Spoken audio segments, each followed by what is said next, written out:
కనీసం 1.5 ఇయర్లోనే సుమారు మన వైజాగ్కే 2 లక్షల కోట్ల పైన పెట్టుబడులు తెప్పించారంటే దీనికి ఓన్లీ లోకేషే కారణం చెప్పక తప్పదు. మనము ఇలాంటివన్నీ చెప్పుకుంటూ పోయి చాలా ఉన్నాయి. అభివృద్ధి కార్యక్రమాల్లో ముఖ్యంగా మనకి ఈవేళ పోలవరం కూడా కంప్లీట్ చేస్తూ ఉన్నారు. మన విశాఖపట్నంతో పాటు ఇక్కడ మన ప్రాంతాన్ని ఎంతో అభివృద్ధి చేయాలని ముఖ్యమంత్రి గారు ఎన్నో కళ్ళగా అంటా ఉన్నారు. డెఫినెట్గా అవన్నీ కూడా సహకారం ఉంటాయని చెప్పి నా నమ్మకం. అందువల్ల మనం అందరం కొంచెం కార్యకర్తలుగా కొన్ని ఇబ్బందులు ఉన్నప్పటికీ మనం అందరం పార్టీ కోసం కష్టపడి పనిచేయాలని చెప్పి రాబోయే రోజుల్లో ఇంకా మనకు కొన్ని కార్యక్రమాలు మంచివి జరుగుతాయి.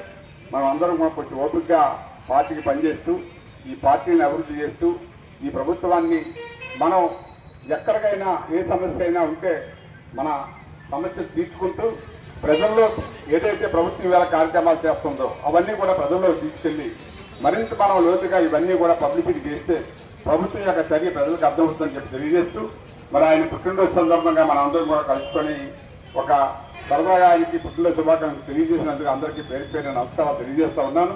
ఎప్పుడూ కూడా ఇదే ఉత్సాహంతో అందరూ కూడా పనిచేయాలని చెప్పి కోరుతూ మరి అన్ని మూలల నుంచి అన్ని మండలాల నుంచి కార్పొరేషన్ నుంచి చేసిన నాయకులందరికీ పేరు పేరు నమస్కారాలు తెలియజేసుకుంటూ మీ అందరికీ ధన్యవాదాలు తెలియజేస్తూ మరొకసారి లోకేష్ గారికి ఆ భగవంతుడు ముందు 100 ఏళ్ళు ఆయుష్ ఇచ్చి ఐశ్వర్యం ఇచ్చి ధైర్యం ఇచ్చి పరిపాలనా లక్షణాలు కలిగించాలని చెప్పి కోరుతూ మీ అందరితో సెలవు తీసుకుంటాను. Thank you.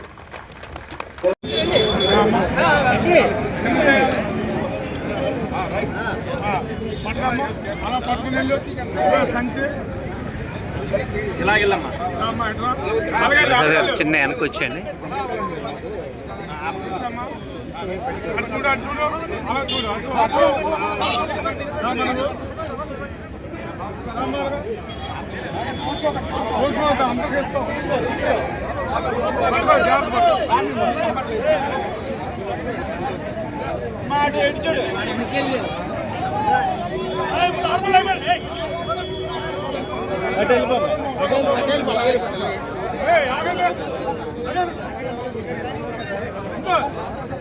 వెనకరండి వెనకరా దానికి కూడా వెనకరా వెనకరా చిన్న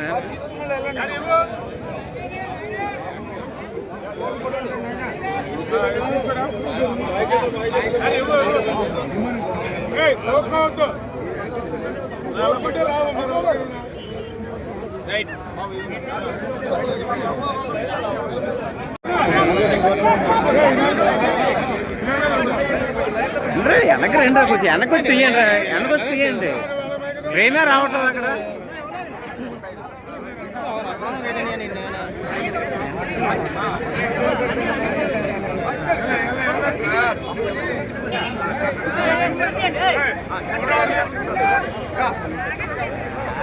పట్టుకోండి ఎలా పట్టుకోండి.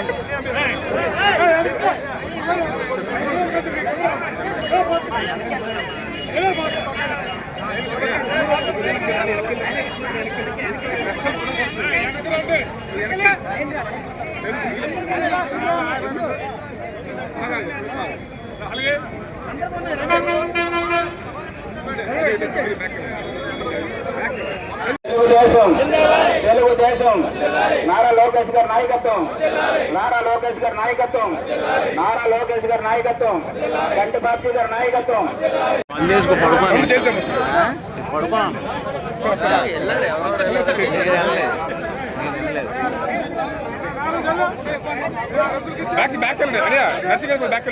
బ్యాక్ తీసుకోండి బ్యాక్ లాగాదు చేతి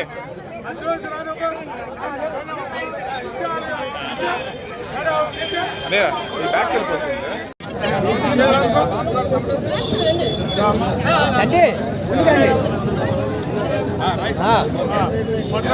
అలా పట్టుకుని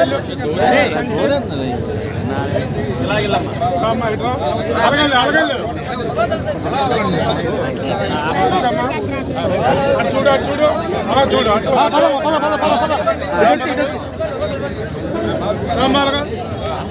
తోసుకోక అందరికి ఇస్తాం.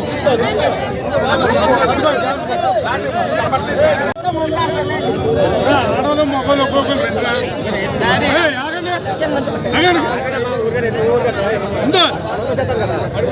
ఇవ్వాలి కదా ఇవ్వు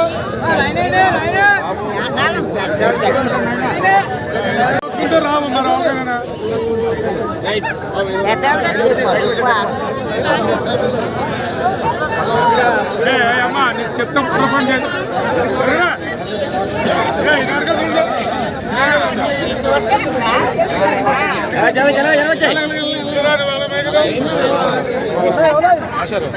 ఉన్నారు మాకు అదే కొనసాగించాలని చెప్పి కోరుతూ ఈరోజు మా యువ నాయకులు ఇప్పుడే చెప్పడం జరిగింది వంశీ గారు ఆయన యొక్క పనితీరు నిజానికి మనం ఆ రోజు 14-19లో చాలామంది మనకు కూడా భయం వేసేది ఆయన మైకి పట్టుకొని ఏదైనా మాట్లాడితే ఏం మాట బయటికి దొరుకుతుందో తప్పని భయంతో ఉండేవారు అలాంటిది ఈరోజు మనం చూస్తే